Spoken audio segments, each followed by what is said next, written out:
Cage Minds, Micah Frankel. We're talking about LFA52, joined right now by Vanessa Demopoulos. How are you doing? I'm doing amazing and so excited to be a part of LFA52. Been a martial artist for quite a while, I've heard, correct?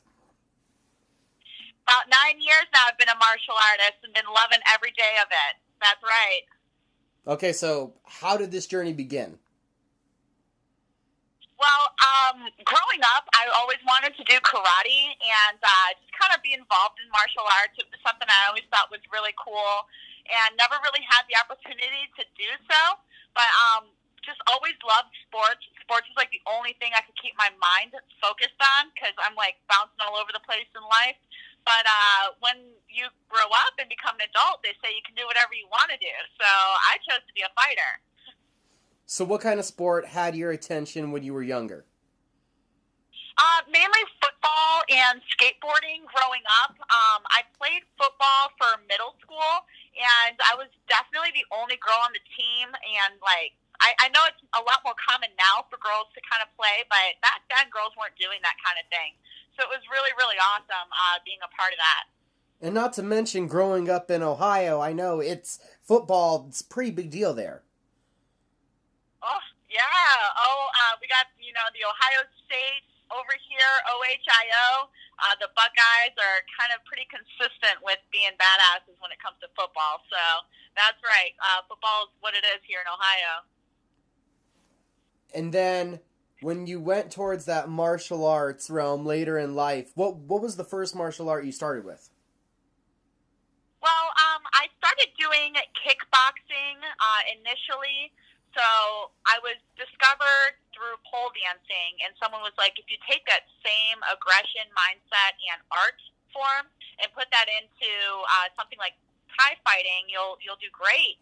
So I started just kind of working out, with Muay Thai, and very, very quickly they asked me if I wanted to fight. So I just kind of started going down that avenue as well. Do you still use pole dancing? Do you incorporate that for your strength and conditioning? Because I got to imagine that's like core strength and balance like no other combined. 1,000,000%, yes. I dance on the weekends for sure, but I also compete as a pole dancer. So it's not just that I'm getting up there. Like, I'm really doing some death-defying stuff, and some of these stunts are very intense. Like very Circus Soleil almost. So you're a competitive athlete in two different sports right now? That's correct, yes. I compete in pole dancing. I compete in MMA. I also do a lot of professional jiu-jitsu as well, which kind of incorporates into MMA. But I do, I'm on all of those circuits and avenues. So it's three, because jiu-jitsu to MMA, that's a very different rule set, so they can't be considered the same. So really, you're competitive in three different athletic competitions right now? All at the same time, every day of my life, that's right. So what is a training day like for you, a normal day like for you? Intense. Intense would probably be the best word to describe it. So I usually start, if I'm doing strength and conditioning on that day, I'll start kind of early in the morning with my coach, Dustin Myers, at around 8 o'clock, and do weights and cardio conditioning, and then kind of go into jiu-jitsu class around 11 o'clock, and then we have our competition class at 2:30 in the afternoon, and then we have our nighttime classes, which usually start anywhere from 5 o'clock or 6:30, and I don't usually leave the gym any single night until at least 8:30, so 9 o'clock, because we're not just there to work out. I help clean up afterwards and help my coach kind of clean the mats, and then go to work at nighttime until about 2:30 in the afternoon, so every single day is jam-packed. And you've been doing this for how long? 9 years. I've been training for 9 years. But a schedule like this, I've definitely been grueling and grinding on for the last 5 at least. Wow, and that's something. And we got to where you started with the kickboxing and Muay Thai. How did that go? Well, I just fell in love right away. After the first 3 months of training, my coach asked me if I wanted to take a fight, and I mean, as an athlete, you don't know if you're ready for something like that. So I just put my trust in them and said absolutely. So we started grinding towards it. I won my first few fights, and I was hooked. You know, like once you kind of start to see a little bit of potential in something, I just always had that grit about me. I grew up fighting my whole life. I got kicked out of school for fighting. Was never really allowed to hit girls. So when I finally started like walking into the ring, this was something that I was like, let's do this. Was martial arts something you needed talking about getting into these fights? Was martial arts something that, yeah, you ended up filling like a space that you didn't know you needed to?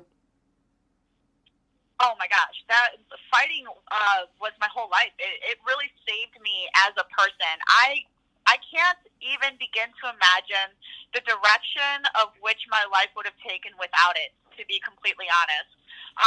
You know, I kind of did have a little bit of a rougher time growing up in my late teens. You know, got involved a lot with drugs and was homeless at one point. So, you know, when I found martial arts, it was like it gave me direction, it gave me discipline, it gave me people to listen to and respect. You know, it really humbled me and showed me that, you know, not only do you belong somewhere, but you belong somewhere that's going to challenge you to become a better person. So, like, martial arts really gave me who I am, and I owe my life to it. So. You said you were active younger, football and skating. Well, what happened? When did things change? When did it go south?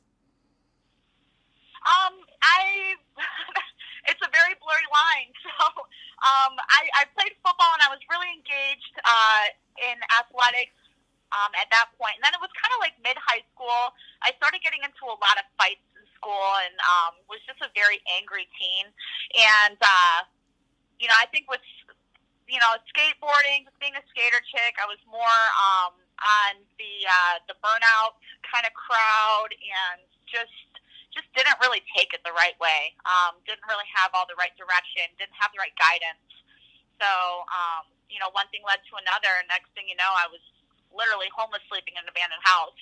And quit school. I wasn't in school anymore. Just involved in all the wrong people and all the wrong things. And when did it change? I would probably say, honestly, being an exotic entertainer kind of scared me sober. Seeing what could, you know, potentially lie ahead if my life didn't start to kind of turn around a little bit.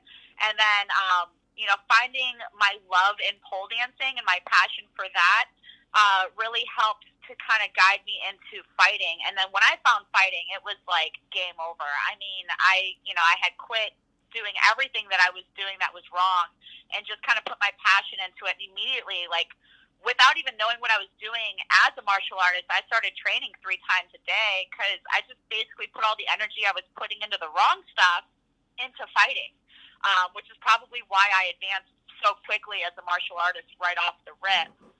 But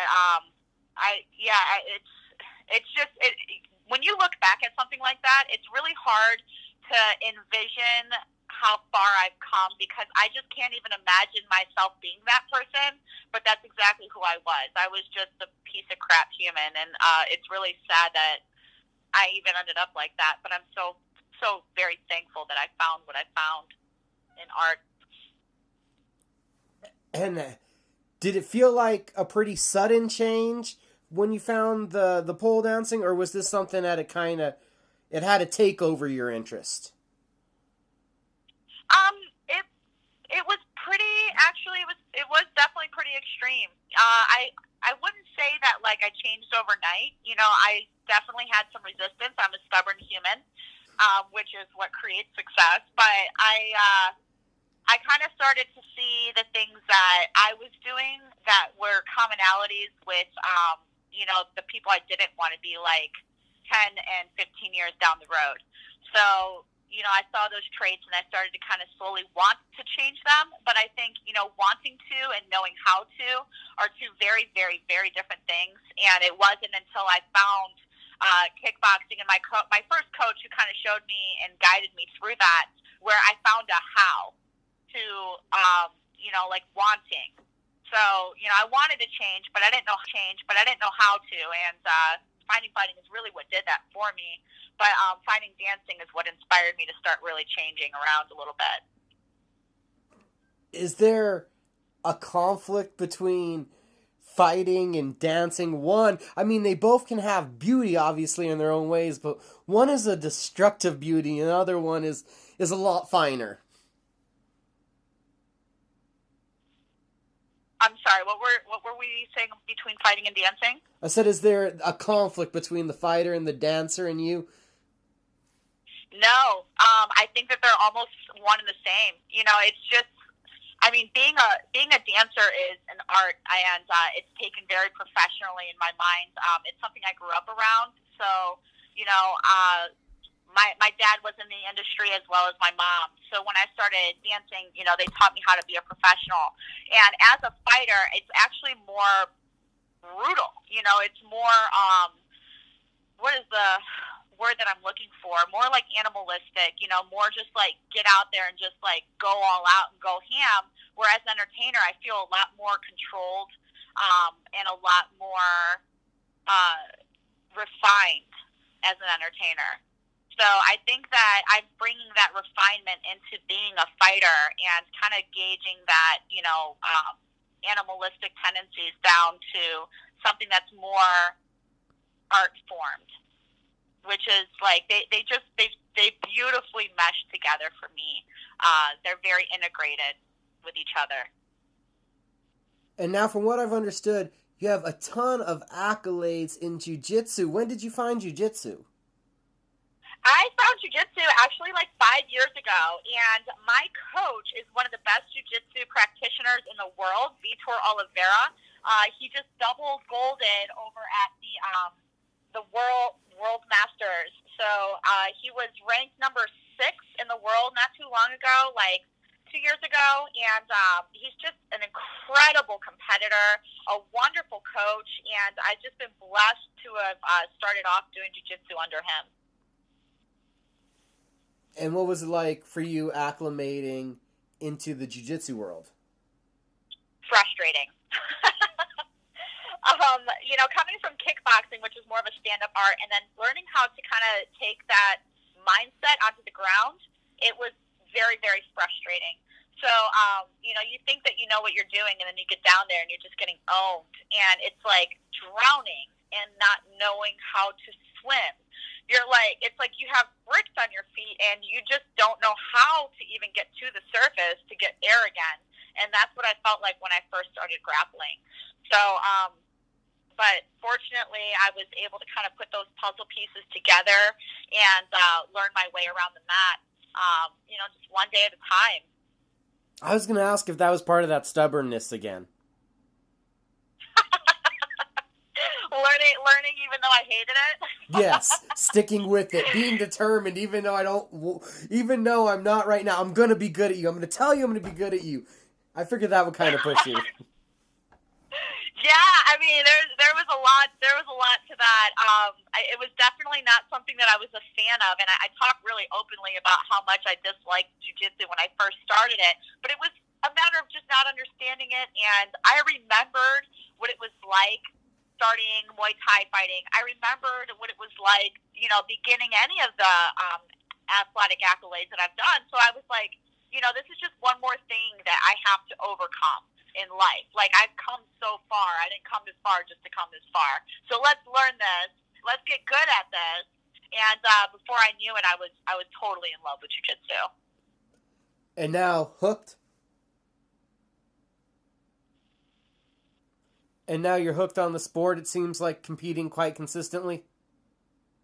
I love it. I really love it. Like, I love jiu-jitsu. I love MMA.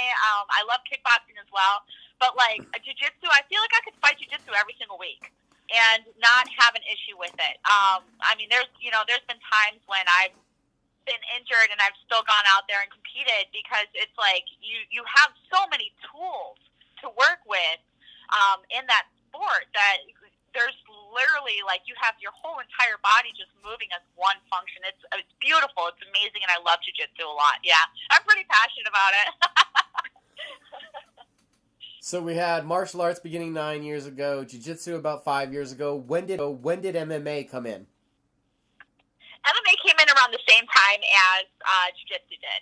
So I basically, MMA was the focal point of why I was learning Jiu-Jitsu initially, which is why I continued to learn it even though I disliked it. Because I was like, well, if you're going to do MMA, you can't just go around, punching people all the time. You're going to get taken down. So I had to learn Jiu-Jitsu for MMA. So they kind of went hand in hand, but I just kind of fell more for Jiu-Jitsu because my instructor is like very high level in the gi, and he does a lot of the IBJJF tournaments, which is such a purity of the sport. So, I kind of started to gravitate more into that direction as well. And it got really frustrating trying to find MMA fights. Nobody was stepping into the cage. And, I get it. The pool's a lot smaller at the 115 straw weight for females, especially several years ago. Now it's a lot better. But so I was like, if I'm going to do all this training, I'm going to stay active. And jiu-jitsu I was able to compete every week if I wanted. So that's how that fell into play. Finished out your career with the back-to-back wins at Tough Enough. At that point, was it about time to become a professional? Oh, yeah, absolutely. I was so thankful to have the opportunity to fight for Tough Enough. Because they just have such an awesome pool of fighters. And, they are the top amateur fighting organization in the world right now. So the people want to go there. And I knew that fighting for Tough Enough, I was going to get the fights that I wanted finally after years of waiting. And I think that was almost a 4-year layoff by the time I had finally walked back into the cage with Tough Enough. Not that I hadn't been active along the way, but getting to walk in there and just be a part of that was amazing. Like, what perfection to be able to be a part of that. And then now I get to be with LFA, who, again, it's like I had been looking for fights, and nothing was coming through. And I'm just like, LFA's got the girls. This is where everybody wants to be right now. So I'm so blessed in this career to be able to have these opportunities. And coming up on October 19th, taking on Itvel Esquivel. What do you think of this fight?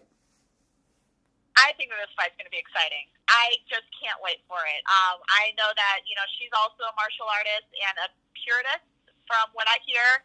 She's very kind as well. But, man, I just can't wait to walk in there and just show all this training that has been put forth for months and months and months. I mean, I've been training nonstop, and there are no breaks. And I just, to be able to showcase them on a world stage, let's go. It's go time.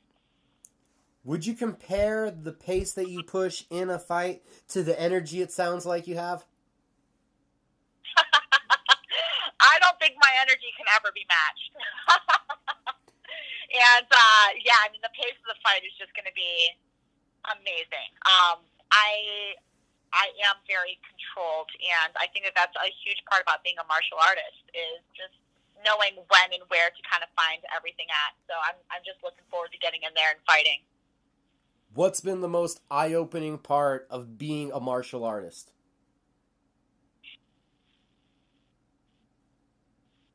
Understanding that you're never going to be prepared enough, but that you're ready. And I think that that's like a huge life principle too. There's never anything to be scared of. You just got to go out there and fucking do it. And there's always going to be more things to work on. There's always going to be more growth to be done. But at the end of the day, you're ready. You are ready. So quit being scared. Quit holding back. Quit thinking that there's more that needs to be done. Just fucking go out there and lay everything out. And you got what you got. Work it. Titles as an amateur. A first-round submission win in the professional debut. As you're looking ahead, what are your goals for MMA? Become the best in the world. What other goals are there? Ask each person their own. Are there any other smaller goals along the way that you want to knock out? I know that I want to fight twice by the end of the year. So, we got this one, we got another one coming up, and I've got a lot of jiu-jitsu things that I'm doing too. I'm fighting for the Fight to Win title belt for purple, and that's going to be out in Denver, Colorado. So, I'm fighting in jiu-jitsu. I've got pole dancing stuff coming up. I've got MMA. I think that, the biggest life goal that I have is just to become successful and significant and to help other people achieve their dreams and goals, to inspire them to know that there's nothing that they can't accomplish if they work hard enough for it, put their minds to it, and show that they've earned it. Because you get what you earn. Nobody deserves anything, and I've earned this. How do you think you get the victory come LFA52? Well, I hear that she's a ground girl, and I'm game. So let's play. Awesome. Vanessa, I'm sure there's people you need to thank and shout out to. Go for it. A huge shout out to Max Effort Muscle, who has always had my back. Want versus Need, Punch Gunk, and Jazzercise, Cryotherapy. My coaches have seriously gone above and beyond. Aaron Boggs, Dustin Myers, Vitor Oliveira, Carlos Clone, and Chico Bays. Thank you so much to you guys. Laura Hollick has been one of my main training partners this camp. Just huge shout outs and thank yous. You guys can follow me on Little Monster Demo, LIL Monster DEMO on Instagram. I'm also on Snapchat at Monster Demo, and Facebook. I'm super active and always reaching out. Awesome. Legacy Fighting Alliance, October 19th, heads back to Texas. If you can't be there live, Access TV is where you can watch LFA52. Vanessa, thank you so much for the time. It was a pleasure getting to talk to you. Micah, thank you very, very much for taking this time out.